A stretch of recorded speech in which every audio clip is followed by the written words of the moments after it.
Hey everyone, welcome to my channel. If you enjoy content that's clear and actually helpful, don't forget to subscribe. I share videos you can really use. Let's get started. Are you trying to restore archived emails in Outlook and wondering where they went? When Outlook archives emails, it doesn't delete them, it moves them to a different location, typically to a separate data file on your computer or into a dedicated archive folder within your mailbox. This is a common practice to manage mailbox size, especially if you use Outlook's Auto Archive feature. To begin, open your Outlook application.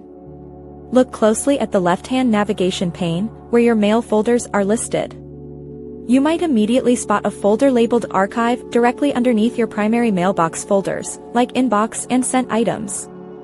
Alternatively, you might see an entirely separate data file listed, often named tarchive.pst or Outlook data file with archive in its path.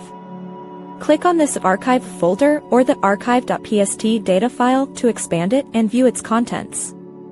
All your previously archived emails will be displayed there. Once you locate the emails you wish to restore, the process is simple. Select the specific email or emails you want to retrieve.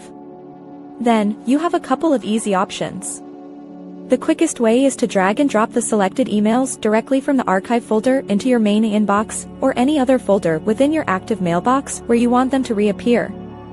Another method is to right-click on the selected email, choose a move, and then select Other folder.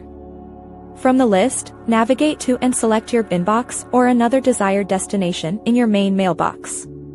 Confirm your selection, and your archived emails will be restored, making them fully accessible and searchable again within your primary email folders. Thanks for watching. Please like and subscribe.